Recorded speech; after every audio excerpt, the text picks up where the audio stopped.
Welcome to another video. Today we're taking a look at the Yolocam S3 by Yololiv. We'd like to go over the specs of the camera. So the camera has a 1/1.3 inch sensor. The camera doesn't have any sound though, so you will need an external mic. Just going to go over what you get in the box. So you get the S3 itself.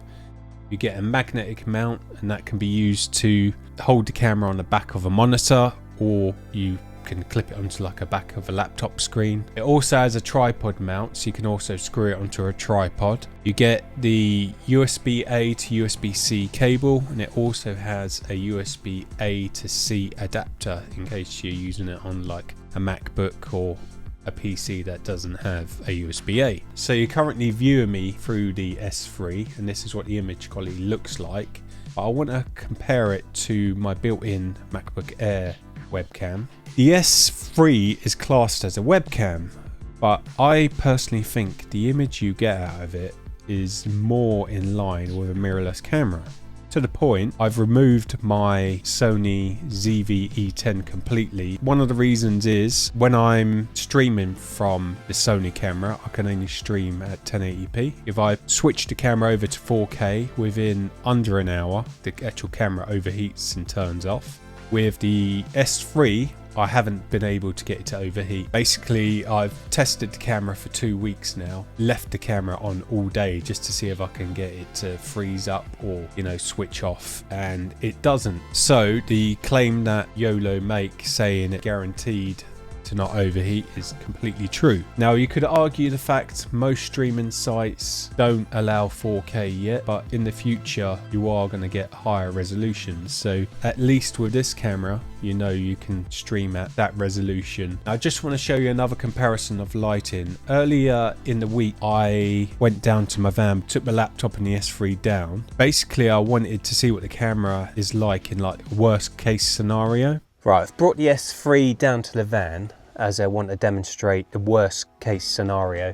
I've literally only got the van ceiling lights on. I can just quickly prove that fact by turning them off. So that's everything off. That's with the light switched back on. I've literally, in case you're wondering why the picture's all crooked, I've literally got the camera balanced on top of my fridge at the moment. I could have actually put you on a tripod because the camera does come with that magnetic mount with the 1/4-20 in the bottom, so I could have put you on a normal tripod. But I literally just wanted to prove the fact that even with bad lighting, the camera yields a really good image. As you can see from watching that video, the quality of the S3 is on par with my Pocket 3, especially when the lighting in the van's not perfect. Now, I just want to go over the software side of things. This is the Yolo Compose software. Now, it has got lots of features in this software, and I'm going to go through them all with you. So, the first one we get to is the 16:9 to do horizontal and vertical video. So, obviously, at the moment, we're on 16:9 because we're doing horizontal video. If we want to do vertical, all we have to do is click a button. So the camera's got two magnets on it. Now if we want to go vertical, all we need to do is rotate the camera like so, and then we can do a vertical video. And same if we want to go back to horizontal, click the button and then just rotate the actual camera. Now you have got all the usual sharpness, contrast adjustments that you would normally get on the webcam. And one setting that I haven't ever seen on the webcam is lens shading correction. Now to enable that, you can basically see what happens around the edge of the frame does get lighter. I do prefer it with it switched off though. To me it looks more natural. Then we get to focus controls. Got several focus controls. I've currently got it on face tracking. So obviously if I move around the frame, the actual tracking will follow me. But I can click it to a single point of focus. And you've also got continuous focus. So basically the way this works, if I was to hold something up, this is my pass from the other weekend, whatever's closest to the camera, it will basically focus on that. But yeah, the focus works really well. I would say it's on par with my Sony ZV-E10. Now you have got zoom, and the camera, even when zoomed in, still looks very good quality, and you can go into the settings to apply hotkeys for different zooms. Basically this is it zoomed all the way in. That's with it zoomed out, and then basically I've macroed several keys on my keyboard to basically automatically zoom in.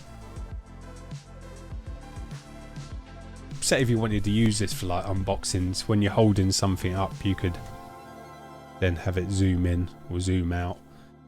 But yeah, it's nice to have that function. I haven't ever seen that on a actual webcam, so that's nice to have. So the camera does have a AI function where you can literally click start and it will set up the camera for you. That's great for people that may not know anything about cameras, you know, how to set ISO, shutter speed and things like that. So basically it sets it up for them, so it's nice to have. I always prefer setting things up manually. That's how I've got mine set at the moment. So I've got it manual, 800 ISO, shutter speed of 50 because I'm using 25 frames a second. But yeah, it's nice to have that option though, to make it a little bit easier for you though. So yeah, that's all the settings, and basically once you're happy with everything, you just basically click save and then create a name for your save file. I want to thank Yololiv for sending me out the sample of the S3 to review. I've really enjoyed testing the camera. I think you've got a star product here with the S3. I will be leaving the S3 in the current location where my Sony ZV-E10 normally lives, just because it gives me the ability to stream in 4K. And it gives me all the same options with face tracking and everything like that. I'm extremely happy with the overall picture it gives me. Colors are awesome. As always, if you've enjoyed the video, do hit that thumbs up button, as it really does help me out. Also consider subscribing to the channel, because there will be more tech stuff like cameras, and also we will be out and about hopefully soon in the camper. Anyway, until next time, take care.